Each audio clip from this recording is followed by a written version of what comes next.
The business originally was started by my grandfather's brother in 1908 in Merrim, Leytonstone Road. That was in 1908. And Wilfrid Sweet was the black sheep of the family. And so his brother, my grandfather, Horace Stanley Sweet, bought the business at a knockdown price from his brother in the early 1920s. And since then, it's been in our family. It was retail drapery business, selling haberdashery, curtain materials, all sorts of things. Handkerchiefs, scarves, laces, household textiles. After the war, 1945, my father, who knew Mr. Fairhead, was coming. We lived in Abbotswood Gardens here in Ilford. He used to cycle to Ilford Station, go from Ilford Station on the train to Maryland Point, which was opposite the shop.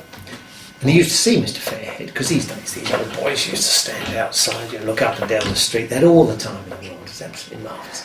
And he said to Mr. Fairhead one day, you know, what's happening, your son coming back from the war? Because Mr. Fairhead's son had been, I think, a major in a very easy war out in Malaya or wherever it was.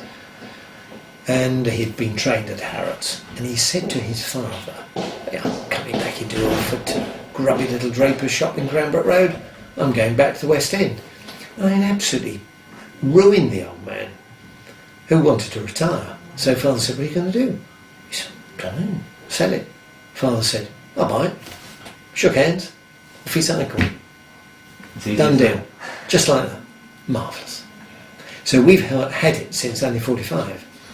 But we kept the name Fairheads because nobody knew the name Sweet in Ilford. So we kept Sweets at Maryland Point and had Fairheads in Cranbrook Road. I went to Jiggle School, and I used to come and help my dad during the holidays, wrap the parcels, give the change. I can still wrap a parcel. Dad taught me. Better than anybody. Better and faster, with string. Unfortunately, it's a dinosaur thing. No, nobody wants you to stick it in a plastic bag now. But I can still do it. But I loved doing that, and I loved selling and handling stock. Feeling towels and sheets, and my father was very good. He taught me a great deal about how to appreciate textiles. We couldn't alter the front because we weren't allowed to, so we rebuilt the windows and we built a huge extension out the back here where we're sitting at this moment, and built a workroom and all the staff rooms, toilets, everything upstairs. And we installed then the old pneumatic tube system, where each department had its own terminal, again a central cash point up at the top of the building, and they had like a bomb that you put the money in and what was called a duplicate, a handwritten bill, twisted it round, and a vacuum took it up through the tubes up to the top. It was wonderful. And we built our business up on always giving good value. That was the thing. Never cheap quality. You could buy, if you buy a towel from us at £1.99, you could go and buy a towel at 99p somewhere, but it'd probably be rubbish, and I wouldn't have that in the place. Because reputation, as I'm sure you appreciate, is built up over years.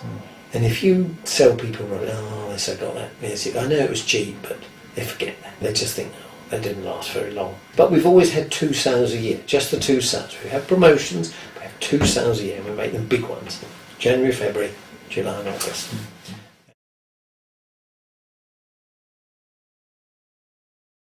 I think it's the saddest thing ever to happen to Ilford.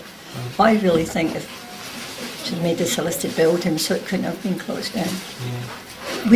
Every customer that's came in the store since that notice was put outside has said how much they're saddened by it, and it will be sorely missed, and it will not do Ilford any favours, you know, because this town is... Because people come from far and wide just to come to Fairheads. Yeah. Come from Notting Hill.